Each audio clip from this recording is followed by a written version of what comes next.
Hadirin yang kami hormati, acara Legal Expo 2021 akan segera dimulai. Para peserta dipersilahkan untuk mematikan mikrofon selama acara berlangsung. Untuk mendapatkan pengalaman Legal Expo secara prima, maka pastikan bahwa Anda memiliki koneksi internet yang stabil. Terima kasih.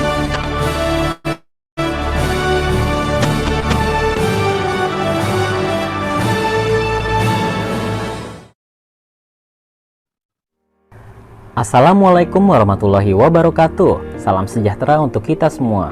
Selamat datang kepada Bapak, Ibu, dan teman-teman dalam Legal Expo 2021 yang diselenggarakan oleh alumni FHUI Angkatan 91 bekerjasama dengan IDLC dalam rangka Pearl Reunion. Rangkaian acara Legal Expo kali ini adalah launching buku yang berjudul Antologi Untaian Mutiara Hukum Lintas Praktik dan Sektor, berisi kumpulan tulisan pendapat hukum dari 24 penulis alumni FHUI Angkatan 91. Ada 29 artikel, 38 webinar, 48 meet and greet dengan kelas paralel 8 sesi setiap harinya, dan 50 podcast yang akan disiarkan melalui 7 stream podcast, yaitu Spotify, Anchor FM, Apple Podcast, Google Podcast, Breaker, Radio Public, dan Podcast Cast. Semua narasumber berasal dari berbagai profesi yang ahli di bidangnya masing-masing. Dalam Legal Expo ini tersedia juga kesempatan magang, mentoring, dan info beasiswa.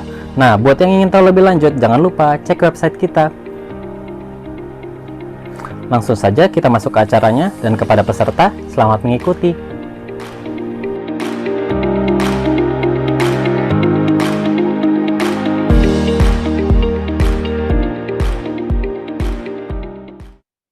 Assalamualaikum warahmatullahi wabarakatuh.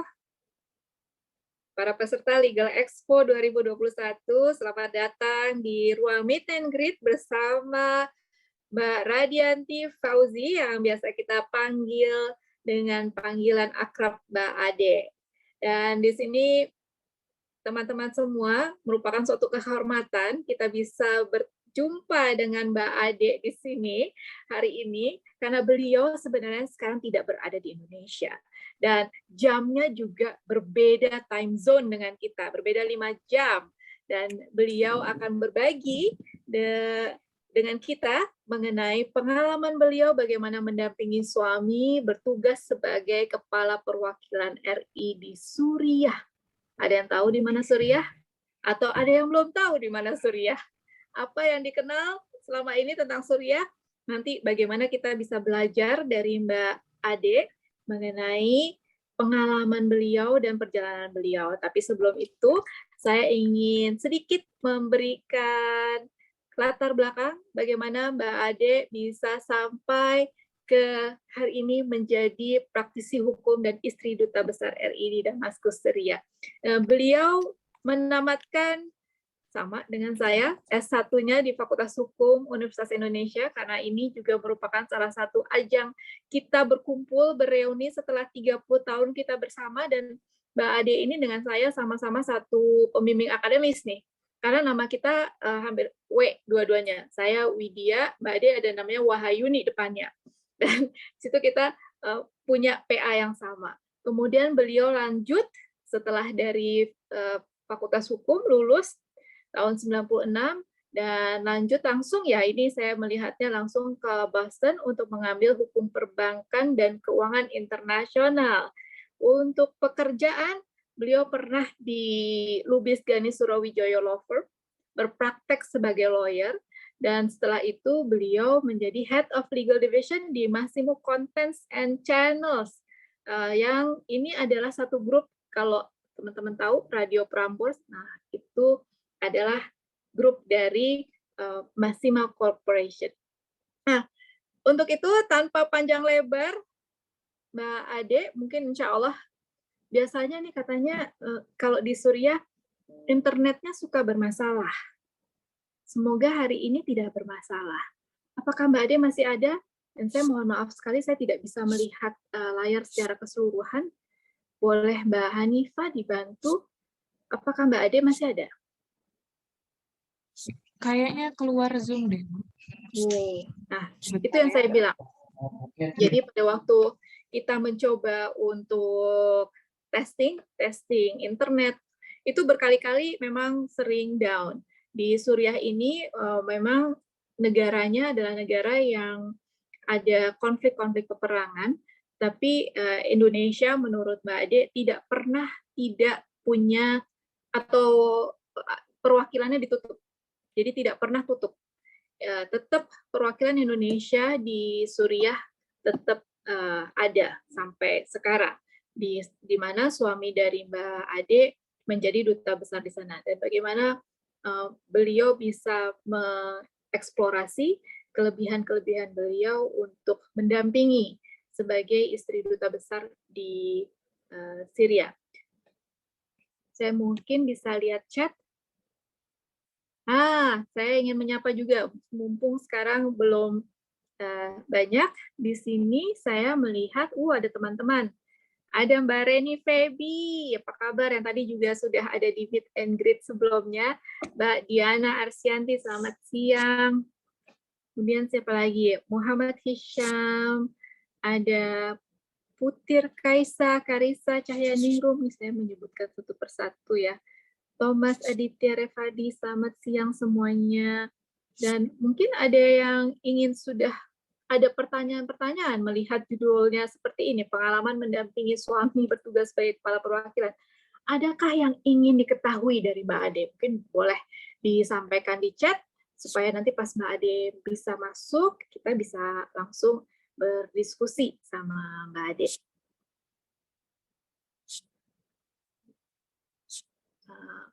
Saya tembak langsung ke temannya Mbak Ade nih, Mbak Reni. Mumpung masih ada nih Mbak Reni. Mbak Reni boleh open cam nggak?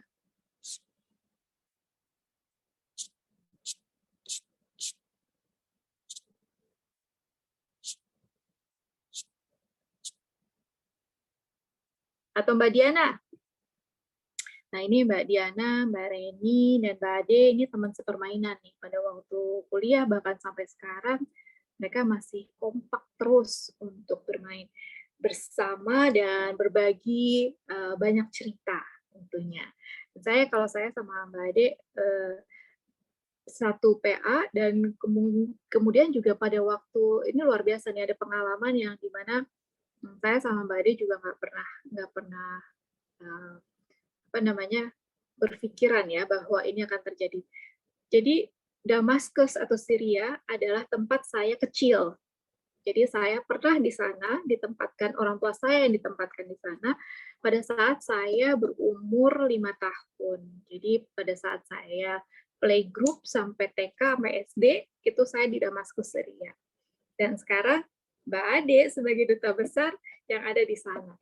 Jadi kebayang kita berdua ini punya sharing yang sama-sama tentang Syria. Jadi kita sering sekali chat, kalau misalnya Mbak Ade share di gambar-gambar tentang bagaimana di Suriah, saya bisa relate. Oh itu kan daerahnya ini gitu ya. Jadi luar biasa. Tapi mungkin kita coba lihat slide-nya Mbak Ade kali ya, supaya saya bisa menyampaikan juga apa yang ingin Mbak Ade sampaikan kepada teman-teman. Sayang sekali waktunya kalau misalnya nanti nggak kesampaian. Ini tadi saya sudah sempat bacakan, Mbak Anifa boleh terus. Nah, ini mungkin selanjutnya Mbak boleh. Nah, ini Mbak Ade memperlihatkan bahwa tugas diplomasi itu juga ada elemen-elemen representing, promoting, negotiating, protecting, dan reporting. Dan di sini juga Mbak Ade mendampingi suami dan mengikuti juga protokol-protokol yang berlaku untuk Pak Dubes.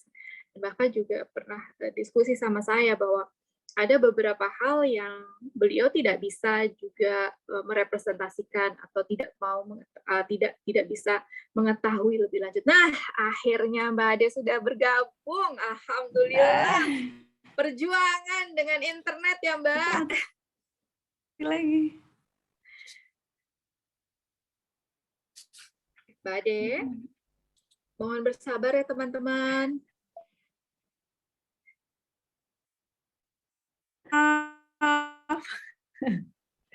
Beginilah suka duka di Syria. Mati Mbak Ade, lagi ya.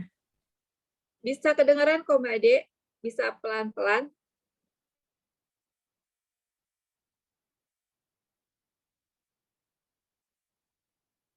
Di unmute coba. Di unmute supaya kita bisa dengar suaranya Mbak Ade. Bisa ya? Yes. Minta Oke. maaf, mohon maaf sekali nih. Gak apa-apa Mbak Ade, tadi saya sudah membuka, sudah memberikan latar belakang, terus kemudian saya lanjut tadi ke slide yang ini Mbak Ade, mohon maaf, mohon izinnya sesuai dengan pembicaraan kita, kalau terjadi internet glitches, kita lanjut dengan Iya. slide aja gitu ya. Silakan Mbak Ade, Ya benar. lanjut aja ini udah. Ya, jadi ini udah sampai, tadi Mbak Di sini. Widya udah sampai, Di sini. riwayat hidup. Udah. Jadi tugas diplomat itu dalam berdiplomasi itu representing, promoting, negotiating, protecting, dan reporting. Tentunya saya sebagai pendamping nggak menjalankan semua tugas-tugas ini, tapi saya hanya melaksanakan yang sesuai kapasitas saya sebagai pendamping. Kemudian slide berikutnya, apa itu tugas sebagai pendamping, itu kita ada dua. Tugas keluar dan tugas ke dalam. Tugas ke dalam itu salah satunya representing dan promoting. Representing itu biasanya, misalnya saya mendampingi suami saya apabila ada acara-acara yang mewakili Indonesia. Sedangkan untuk tugas promoting, yaitu biasanya mendukung kegiatan promosi budaya Indonesia yang diselenggarakan oleh Kedutaan Besar Republik Indonesia. Adapun tugas untuk ke dalam adalah pembinaan staf dan pembinaan masyarakat. Kemudian slide berikutnya,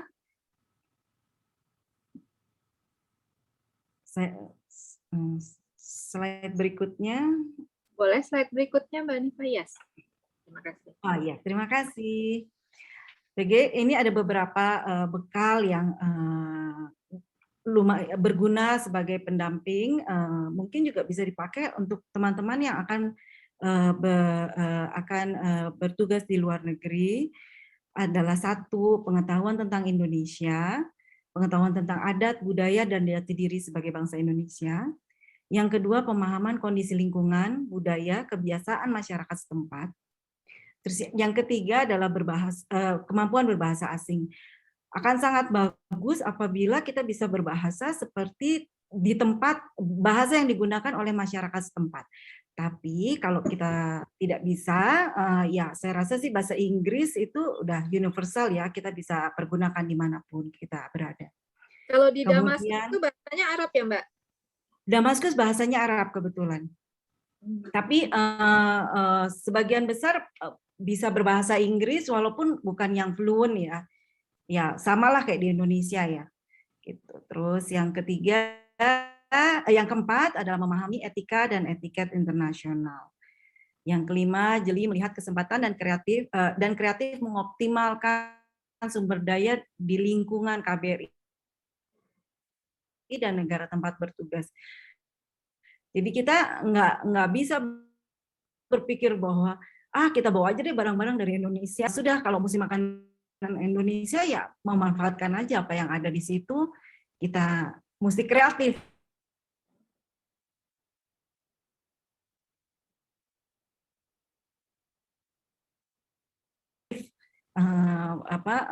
Mencari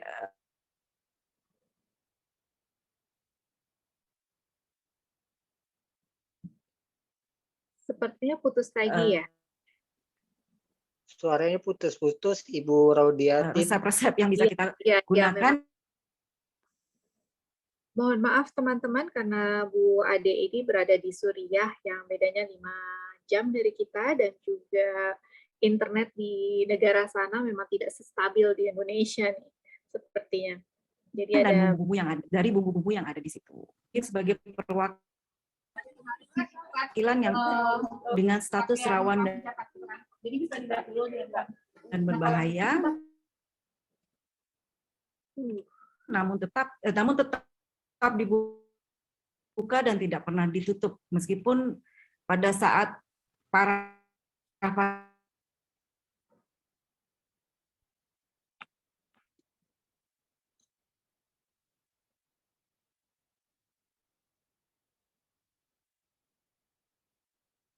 Mbak Hanifah. Ini sepertinya kita mengalami kendala untuk di internet. Boleh next slide-nya.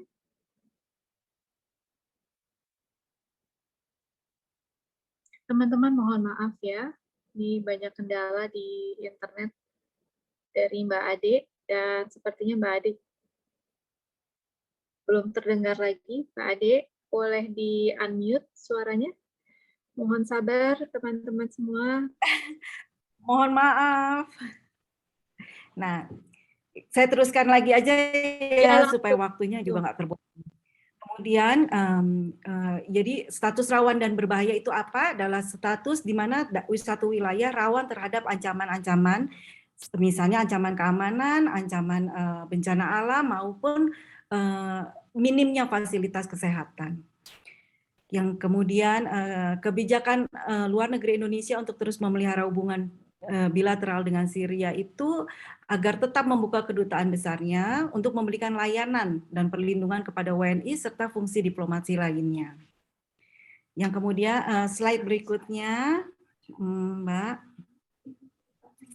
Nah, slide berikutnya sedikit mengenai fakta tentang Syrianya. Mungkin yang berikutnya lagi ya. Yang berikutnya lagi ya. Mengenai fakta tentang Syria. Syria sendiri letak geografinya itu di Timur Tengah, berbatasan dengan Turki, Irak, Lebanon, dan Jordan. Kemudian sejarahnya Syria itu adalah salah satu dari tempat awal peradaban dunia, cradle of civilization. Kota Damaskus yang merupakan ibu kota tertua yang secara terus-menerus dihuni sejak kurang lebih 8.000 tahun yang lalu. Di Syria juga ada kota Aleppo yang sudah berdiri 10.000 tahun yang lalu dan terus dihuni penduduk. Dan itu kota besar. Kemudian terdapat peninggalan kota Ugarit, di mana pertama kali diperkenalkan huruf alfabet yang sekarang saat ini kita pakai, dan juga not balok musik. Fakta lain tentang Syria adalah bahwa masyarakat Syria ini multicultural dan juga multi-religion. Jadi kalau di luar orang berpikir bahwa Syria itu hanya orang Islam, ya enggak juga. Karena di sini even Islamnya ada Islam Syiah, ada Islam Sunni, kemudian agama lainnya ada agama Katolik, ada agama Kristen, dan juga ada agama Druze ya. Terus yang berikutnya, Syria sesudah 2011 itu imbas dari Arab Spring sampai saat ini masih terjadi perang di wilayah-wilayah tertentu di Syria, terutama di barat dan timur laut. Nah ini dan saat ini Syria sendiri masih mengalami isolasi politik dan sanksi ekonomi dari beberapa negara, terutama negara-negara barat. Apa tantangannya dengan kondisinya saat ini terjadi di Syria ini? Mungkin bisa dilihat di slide berikutnya.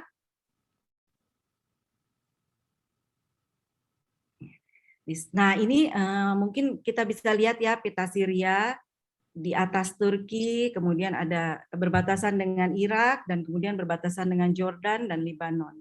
Juga di ujung di Golan Heights itu berbatasan dengan Israel ya. Nah dari sinilah biasanya sumber masalah nih, mortir suka berdatangan. Kemudian tantangan kondisi dari kondisi yang ada di Syria ini adalah kurangnya pengetahuan masyarakat lokal, masyarakat Syria tentang Indonesia. Mereka nggak tahu Indonesia itu di mana sih, gitu. Apa sih budaya Indonesia, juga produk-produknya seperti apa sih, gitu. Kemudian yang kedua, persepsi yang berbeda-beda mengenai Syria yang beredar di kalangan masyarakat Indonesia. Yang seperti kita tahu kan, kayaknya Syria dianggap kayak Islam, di mana si A membunuh Sunni, dan seterusnya. Kemudian keterbatasan barang yang diakibatkan oleh sanksi ekonomi. Akibat itu juga terjadi keterbatasan listrik dan energi, juga internet yang nggak stabil seperti sekarang kita rasakan ya. Saya rasakan lah. Kemudian keamanan yang masih belum kondusif, masih serangan-serangan mortir Israel masih beberapa kali masih suka datang. Juga ada beberapa peristiwa bom dari kelompok yang berseberangan dengan pemerintah. Mbak Ade boleh nanya nggak nih, kalau misalnya ini ada keterbatasan barang dan ekonomi ya, sementara kan kayak nih saya ngeliat tugas sebagai pendamping salah satunya promosi, gitu ya, promosi. Kalau misalnya harus menyediakan makanan-makanan Indonesia itu ngambilnya dari mana? Kita biasanya ya, ya kita lihat aja di pasar adanya apa ya kita sesuaikan. Cuman kadang-kadang misalnya nih kayak tempe, kayak tahu, ya kita buat sendiri gitu. Ada kedelai ya kita buat. Jadi kayak biasanya kita mau toge gitu, apa ya, bikin rawon kan pakai toge gitu. Ya kita dari ini kita buat sendiri togenya. Jadi dari kacang hijau ya kita bikin, kita tutup ya, kita supaya keluar sayur-sayur togenya ya gitu. Jadi memang harus kreatif ya di sini ya. Kalau kecuali kecap, kalau kecap karena prosesnya agak panjang, jadi kita bela-belain lah bawa dari Jakarta berat-berat. Jadi itu kecap Gitu. jadi penting dong ya? Ya, karena hampir semua komposisinya kan ada kecap ya. Walaupun kita kadang-kadang bisa ganti kecap itu mungkin pakai kikoman untuk makanan-makanan tertentu atau pakai gula aja gitu. Ya, begitulah mesti kreatif. Jadi terus ilmu sarjana hukumnya dipakai nggak? Mungkin kalau ilmu sarjana hukumnya misalnya secara bikin kontrak ya enggak ya. Tapi mungkin yang saya rasakan itu apa ya? Dalam bekerja kita lebih organize, lebih ke organisasinya dan pola berpikirnya yang kita pakai. Terus biasanya kan result oriented ya kalau lawyer, kalau ini. Nah, itunya yang kita pakai lebih ke pola berpikir, kebiasaan-kebiasaannya kita dalam misalnya manajemen krisis yang kayak gitu-gitunya yang lebih kepake sih kalau saya ya. Kalau di sini kebetulan dengan posisi saya. Jadi kadang-kadang misalnya nih kayak sekarang gitu. Lagi mau bicara internet mati gitu kan, panik apa ya, kita udah terbiasa oke pakai cara apa gitu, walaupun semua orang juga jadi heboh ya. Lebih seperti itu. Lanjut Mbak Ade. Nah, kemudian apa sih yang kita kerjakan sebagai pendamping ya, saya di sini biasanya aktivitas-aktivitas yang kita kerjakan ini mungkin mesti ya itu promosi wisata, sama dengan di tempat-tempat lain juga seperti itu ya, promosi kuliner, promosi budaya dan tari, partisipasi dalam organisasi diplomatik. Nah, slide berikutnya mungkin ini lebih ke gambar-gambar apa yang kita kerjakan selama ini ya. Jadi kita bikin bazar, memperkenalkan tekstil Indonesia. Terus kemudian saya pada saat perkenalan dengan Ibu Negara Asma Al-Asad, saya menerangkan tentang songket. Kemudian kita bikin workshop batik,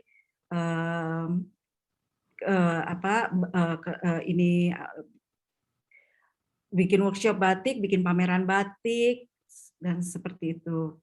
Yang berikutnya untuk promosi budaya, slide-nya, ya ini kita bawa promosi tari ke beberapa negara, ke beberapa kota di Syria. Dan ternyata sambutannya meriah banget, walaupun mereka lagi susah seperti ini, justru hiburan-hiburan seperti ini yang mereka tunggu-tunggu ya. Jadinya senang juga lihat responsnya gitu. Mereka ikut turun, ikut nari, dan mereka tahu oh ini Indonesia ya. Oke, menarik sekali gitu. Kemudian ini saya juga ada ikutan dalam acara KBRI untuk promosi wisata. Oh ya, itu stand-nya stand ya? Indonesia tuh paling digemarin sepertinya ya. Kayak kelihatan banyak ramai sekali. Iya, karena kita meriah ya. Kita ada pasang lagu, bikin pakai band lagu-lagu Indonesia gitu. Kemudian warna-warni, mereka senang sekali sih yang kayak begitu-gitu. Mungkin karena kehidupannya udah susah, jadi ada ini hiburan ya, menjadi senang sekali. Dan lucunya ya, mereka tuh nggak tahu Indonesia. Misalnya mereka Indonesia di mana? Bolak-balik saya kalau jalan selalu disangka orang Cina atau orang Malaysia. Tapi Bali mereka tahu. Mereka tuh nggak tahu kalau Bali itu bagian dari Indonesia. Nah, itu yang kita terus untuk memperkenalkan Indonesia tuh seperti ini. Kita tuh punya daerah kepulauan, banyak hal-hal yang baik di Indonesia. Kita punya laut yang cantik, seperti itu. Tapi itu juga berlaku sebaliknya ya Mbak Ade ya. Hah? Bahwa orang Indonesia juga belum tentu tahu Suriah itu di mana gitu. Benar, iya sama. Apalagi di Indonesia karena berita-berita di luaran ya, taunya semua barangnya udah hancur karena perang, karena suasananya ISIS, kita nggak bisa keluar rumah gitu, akan dibunuh-bunuhin. Kenyataannya waktu saya datang ke sini suasananya beda sekali gitu ya, kayak kota-kota biasa. Orang juga baik gitu, kita bisa keluar rumah dengan bebas. Bahkan sebenarnya ya di luar bom-bom, di luar mortir gitu ya, Syria ini termasuk negara yang paling aman di dunia ya. Jadi kita perempuan pun jalan jam 10 malam, jam 11 malam aman-aman aja, nggak akan ada yang mengganggu. Kadang-kadang saya ketinggalan handphone di pasar, ya aman aja, tas kebuka, dompet ketinggalan jatuh ya nggak hilang gitu. Masih itu ya. Saya juga dulu waktu kan di Damaskus, saya waktu kecil ya Mbak Ade ya. Ya. Pulang pergi sekolah nggak ada yang nemenin, jalan sendiri juga nggak apa-apa gitu. Iya. Dan kalau kita ketinggalan barang, ya kita balik lagi barang kita masih di situ juga gitu. Iya benar, iya. Memang itunya yang berbeda ya dari berita-berita di luar gitu. Terus di sini juga sebenarnya banyak hal yang menarik lah ya, kita sama lah eksotik gitu, terus banyak cerita-cerita yang ada di Quran, banyak cerita-cerita yang ada di Injil gitu. Jadi sama nih pertanyaan dari Bang Dedi nih, teman kita juga. Mbak Ade, ada pengalaman yang mencekam nggak selama menemani suami tercinta di Syria? Apa ya pengalaman yang mencekam itu ya begini, waktu kita pertama kali datang lagi tidur nih malam-malam tiba-tiba bunyi tiba-tiba tuh dari luar kayak apa ya, ini kan malam gitu, tiba-tiba ada cahaya keras gitu, terus dor gitu kayak gitu apa nih gitu. Awal-awal sih juga ya, tapi ternyata itu mortir dari Israel lah datang. Insya Allah. Ini ngomongnya tenang banget ngomongnya. Ternyata itu mortir gitu ya. Ya lama-lama terbiasa ya. Kadang-kadang malah yang ya udahlah Bismillah aja lah gitu. Kita di sini kalau memang Bismillah, kalau emang udah waktunya ya waktunya. Saya berpikir begitu ya. Selalu mau di mana aja, kita lagi mau tidur di tempat yang paling aman pun kalau emang udah waktunya kita ya waktunya kita gitu. Ini dari Mas Nongki nih, dari Mas Saksono Sugandi nanya, kalau keluar dari KBRI tipe pengamanannya bagaimana? Kayaknya ini mau memberikan servis ke sana nih kayaknya. Iya nih, boleh nih ya ke sini ya. Siap untuk situ. Ya kalau keamanan ya seperti saya bilang ya tadi ya, kalau keamanan tuh kita malah aman-aman aja di sini ya. Saya tuh jalan loh ke pasar gitu, perempuan-perempuan bertiga gitu, ya jalan aja sama supir, nggak ada pengamanan. Kayak di Jakarta gitu ya, sama Dok? Ya sama kayak di Jakarta biasa aja. Hanya apabila kita mau keluar kota, kita harus biasanya kita harus ngelapor. Itu ngelapor tuh bukan untuk apa-apa, untuk supaya mereka tahu kita lagi di mana, dan kalau ada apa-apa mereka mengamankan kita gitu aja. Karena biar bagaimanapun kan di sini belum aman-aman banget juga ya. Gitu. Ya benar. Dan ini Mbak Yana juga nanya nih, apakah orang Syria cukup ramah seperti orang Indonesia? Sangat ramah sekali. Dan orang Syria itu ternyata mirip kayak orang Indonesia ya, kekeluargaan gitu. Terus mereka helpful gitu. Dan ada tradisi Arab itu, kalau kita datang sebagai tamu, selama 3 hari mereka menjamu kita seperti raja. Mereka nggak boleh nanyain kita, Anda mau apa gitu. Jadi mereka jamu kita, kasih makan. Kalau zaman dulu dikasih tempat tinggal gitu. Nah baru setelah 3 hari ditanyain gitu, Anda mau apa gitu. Nah, jadi pas penerimaannya tuh ramah sekali, senang sekali kalau di sini. Sama kayak orang Indonesia lah sebenarnya kayak begitu. Jadi bukan yang berita-berita serem yang kalau jalan ditembak lah gitu ya, enggak kayak gitu. Nggak seserem berita di luar gitu, kalau kalau Mbak Ade harus menyampaikan kepada teman-teman nih yang hadir di ruangan ini maupun nanti yang melihat video ini, apa pesannya untuk supaya mereka tertarik untuk ke Damaskus dan bagaimana harus bersikap dan mempersiapkan diri? Ini pertanyaan dari Mbak Diana Arsyanti. Sepertinya Mbak Diana sudah mau mempersiapkan diri untuk ke sana nih, untuk berkunjung. Ditunggu. Jadi persiapannya ya pertama kali untuk saat ini memang kita Syria itu masih tutup untuk traveler ya, untuk orang datang. Jadi orang yang datang di sini memang yang ada kepentingannya misalnya untuk belajar, untuk bekerja. Tapi kalau untuk cuma sekedar jalan-jalan kecuali sebagai tamu embassy ya belum dibuka. Juga di sini karena COVID ya, selain juga karena kondisinya belum memungkinkan gitu. Terus jadi kalau sebagai tamu embassy boleh dong ya? Tuh, bagaimana? Oh bisa, boleh. Gitu. Jadi Tamu embassy ditunggu loh. Dan ini dari Mbak Zipora, Mbak Ade kadang-kadang masih suka kangen lawyering nggak gitu. Kayaknya mau ditarik lagi nih. Kangen lawyering ya mungkin lebih ke kangen teman-teman ya di Jakarta gitu. Cuman ya saya sih berpikir ya sudahlah, kita jalanin aja hidup kita seperti yang lagi sekarang kita jalani dengan sebaik-baiknya dan semaksimal mungkin, itu aja. Kangen sih pasti kangen lah ya gitu. Mbak Ade kan tadi di biografinya dikatakan bahwa sekarang lagi cuti ya Mbak Ade ya? Iya. Cuti dari perusahaan.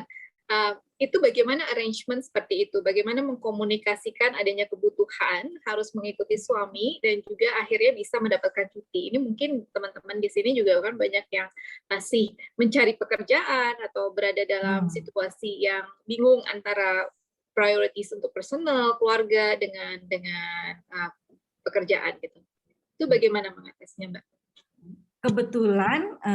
Kebetulan saya ini bekerja di Masima Content and Channels. Itu perusahaan itu lebih kekeluargaan ya, dan saya udah bekerja 12 tahun. Jadi dengan semua pemiliknya kita dekat, dengan manajemennya juga udah dekat. Jadi mungkin itu juga ya, karena kita sudah loyal 12 tahun, pada saat kita bicara, ya mereka bisa menerima itu. Itu aja sih mungkin. Kalau ya semua sudah digariskan, sudah diatur sama Yang Maha Kuasa, dipermudah ya Mbak Ade ya. Ya, alhamdulillahnya seperti itu.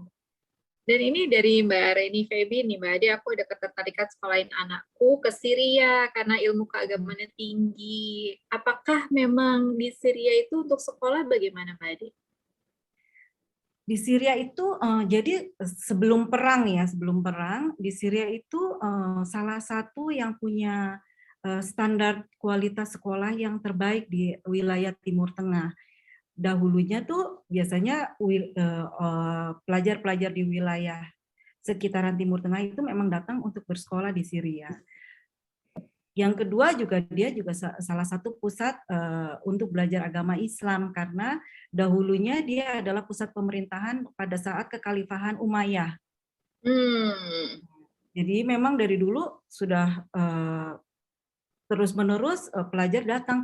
Bahkan pada saat masa krisis yang 10 tahun ini, pelajar-pelajar dari Indonesia pun tetap berdatangan untuk sekolah di sini. Tapi sekolahnya lebih, karena dia berbahasa Arab ya, untuk orang Indonesia lebih menarik mereka belajar agama. Yeah. Kalau nggak salah bukan cuma Islam, ada juga Kristen, tapi saya nggak terlalu ya. Yang selama ini sih mahasiswa yang belajar di Syria itu adalah untuk belajar agama, ada 100 orang kalau nggak salah. Iya, dan saya ingat pada waktu orang tua saya di sana juga Mbak Ade, saya pernah rumah kita itu menjadi tempat mengungsi mahasiswa pada saat itu lagi ada kekacauan di kota Damaskus, dan mereka akhirnya harus menetap di rumah-rumah KBRI, dan kami mendapatkan beberapa mahasiswa juga di situ. Jadi kita sangat dekat, bahkan sampai sekarang pun keluarga kita juga masih ada berhubungan dengan mahasiswa-mahasiswa yang pernah sekolah di sana. Jadi, iya. Dan mereka sekarang Mbak Reni yang sekolah di sana itu kembali ke Indonesia. Memang mereka akhirnya kembali menjadi di pesantren, jadi ulama-ulama, karena di sana Iya. belajarnya banyak untuk agama. Iya, benar sekali. Dan memang hubungan KBRI dengan mahasiswa-mahasiswa di sini dekat ya. Kita memang mereka beraktivitas juga di KBRI gitu. Jadi ya makanya hubungannya bagus. Dan mahasiswa-mahasiswanya juga manis-manis, baik-baik ya. Masya Allah, semoga jadi ulama-ulama yang berguna di Indonesia dan buat bangsa ya. Mereka ada kegiatan-kegiatan exhibition gitu juga butuh mahasiswa ya Mbak Ade ya? Kadang-kadang ya, kadang-kadang kita misalnya kita lagi ada kegiatan apa, kita buka ya, minta bantuan mahasiswa. Itu juga sebaliknya, kalau KBRI mahasiswa lagi ada acara juga perlu bantuan, misalnya fasilitas apa dari KBRI kita juga berikan. Sama dengan KBRI perlu apa, kita ke mahasiswa. Jadi saling membutuhkan. Ya. Ini masih ada pertanyaan lagi nih dari Bang Rofik nih, Mbak Ade, setelah selesai mendampingi suami, apakah akan kembali ke Masima atau kembali lawyering atau melakukan kegiatan? Jadi kayak banyak yang penasaran nih, Mbak Ade setelah pulang, kira-kira tapi kapan? Sampai kapan? Masih berapa tahun lagi di sana? Biasanya itu tugas antara 3 sampai 4 tahun ya. Ini sekarang saya udah 2 tahun. Jadi mungkin masih 1 atau 2 tahun lagi. Nah, itu saya sendiri belum tahu mau gimana, tapi yang pasti kan saya punya komitmen ke Masima ya.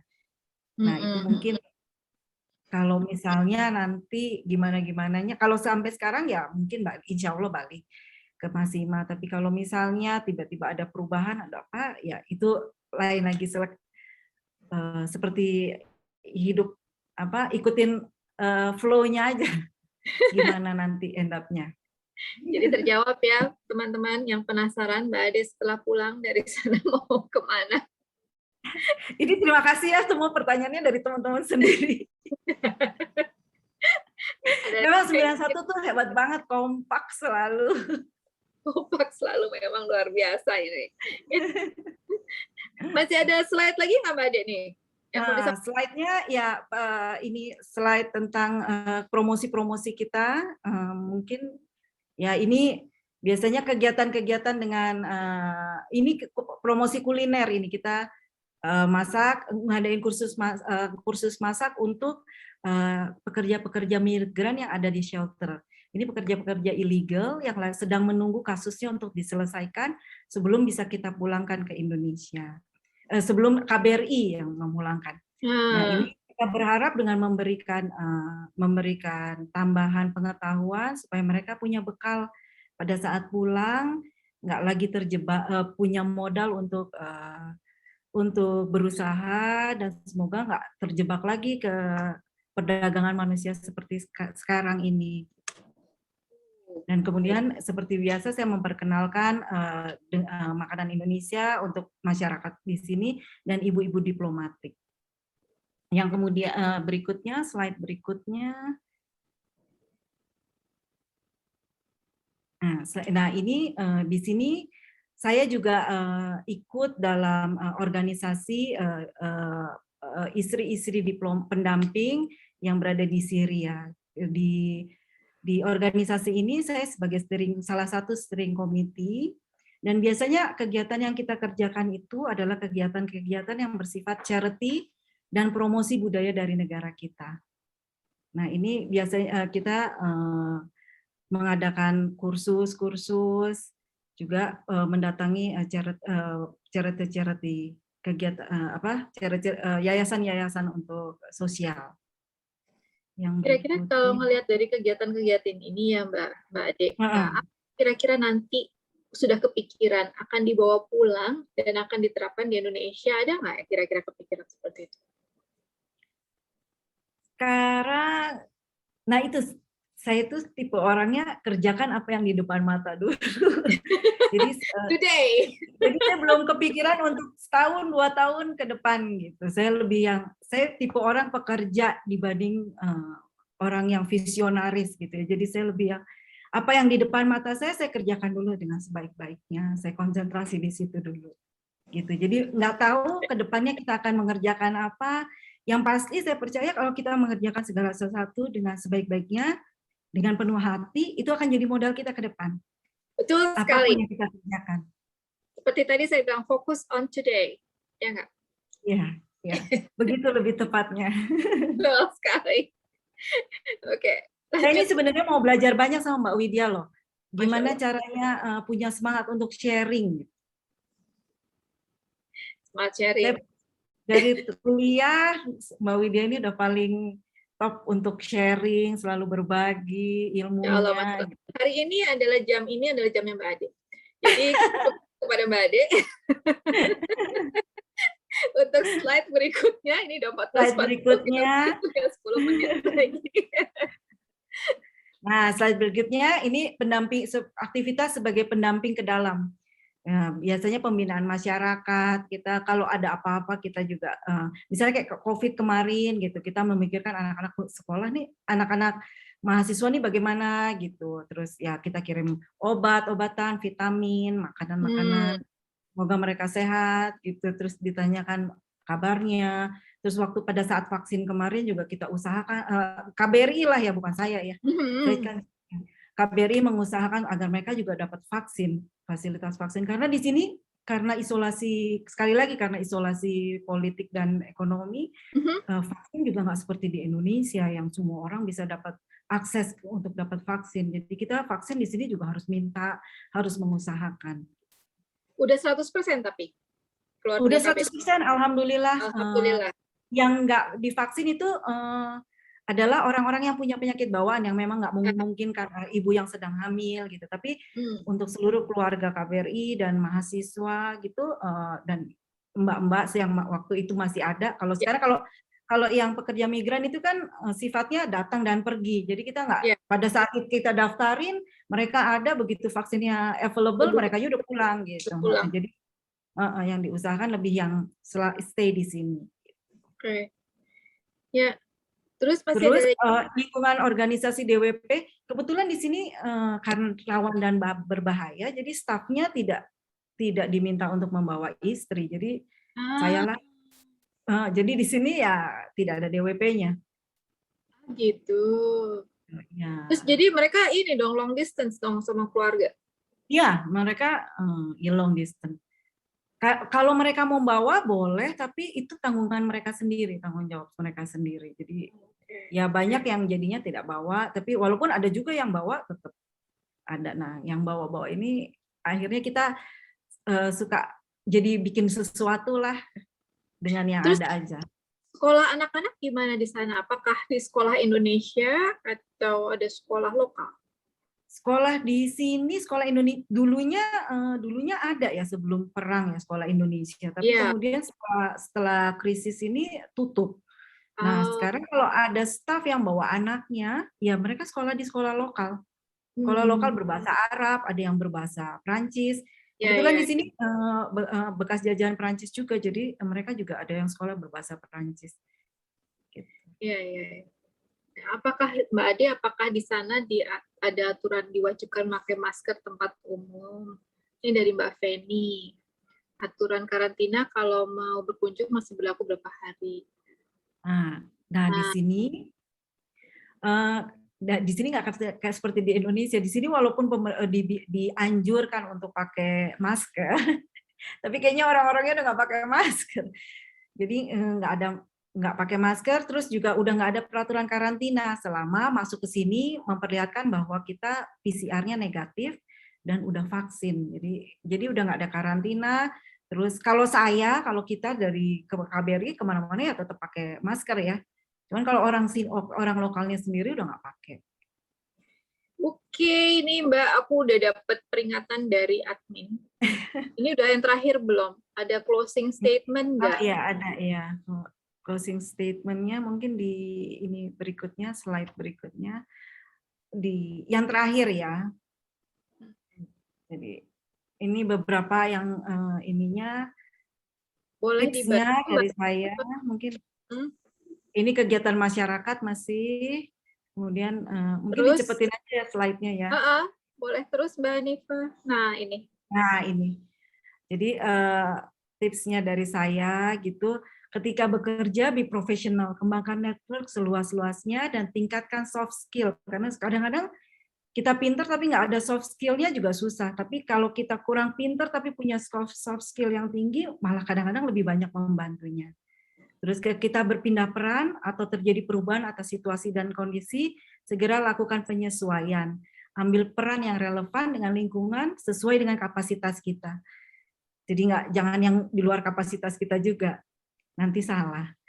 Terus jangan putus asa, apapun yang kita hadapi harus disyukuri. Ubah tantangan menjadi peluang untuk menjadi pribadi yang berguna bagi masyarakat. Peran kecil atau besar jika dikerjakan secara sungguh-sungguh pasti akan berguna dan terlihat hasilnya. Kemudian ini lebih retorika ya, bangga menjadi bangsa Indonesia, ini lebih kerasa kalau kita ada di luar negeri. Betul. Bangga menjadi bangsa Indonesia, keberagaman dan kekayaan alam adalah berkah. Dan untuk itu harus bekerja keras mewujudkan Indonesia yang maju dan sejahtera. Terus yang kelima, untuk menjadi maju dan dihargai oleh bangsa lain, tidak perlu meninggalkan jati diri bangsa, namun tetap menjaga sikap yang rendah hati. Demikian paparan yang dapat saya berikan. Mohon maaf kalau ada kekurangan dan salah kata. Ini udah selesai ya. Wassalamualaikum warahmatullahi wabarakatuh. Waalaikumsalam warahmatullahi wabarakatuh. Luar biasa. Dan di sini iya, kita bisa belajar banyak ya. Sebentar Mbak Ade, dan kita ini panitia untuk mungkin foto dulu ya. Panitia. Boleh Ibu, saya bantu ya Bu. Ya, kita foto dulu semuanya teman-teman, boleh di open cam. Sekalian kita melepas rindu kepada Mbak Ade yang sedang berada di Suriah. Walaupun jauh tapi selalu dekat di hati. Masya Allah, pertanyaannya luar biasa. Limpah ruah hari ini di ruangan ini dari teman-teman semuanya yang rindu pada Mbak Ade. Dan diingatkan untuk mengisi absensi. Jangan sampai lupa. Boleh dikasih abang? Baik, buat slide pertama 1, 2, 3. Slide kedua 1, 2, 3. Baik, sudah Bu. Terima kasih teman-teman semua. Ucapkan terima kasih atas perhatiannya, dan insya Allah kita berjumpa lagi. Habis ini kita ada acara reuni 30 tahun FHUI 91. Jangan sampai ketinggalan, dan terima kasih kepada seluruh peserta, dan insya Allah menjadi berkah buat kita semua apa yang sudah disampaikan di Legal Expo 2021. Dan sama-sama kita mengucapkan Assalamualaikum warahmatullahi wabarakatuh dan jazakallahu khairan. Assalamualaikum, Mbak Ade, terima kasih. Terima kasih semua. Terima kasih kepada narasumber dan moderator. Semoga diskusi hari ini dapat menambah wawasan dan bermanfaat bagi kita semua yang hadir dalam kelas hari ini. Untuk materi dan absensi, jangan lupa cek di kolom chat. Kami masih ada kelas-kelas dengan topik menarik lainnya yang bisa teman-teman ikuti. Legal Expo 2021 adalah kesempatan terbaik untuk boost your career, advance your studies, and expand your network in the legal field and beyond. Wassalamualaikum warahmatullahi wabarakatuh.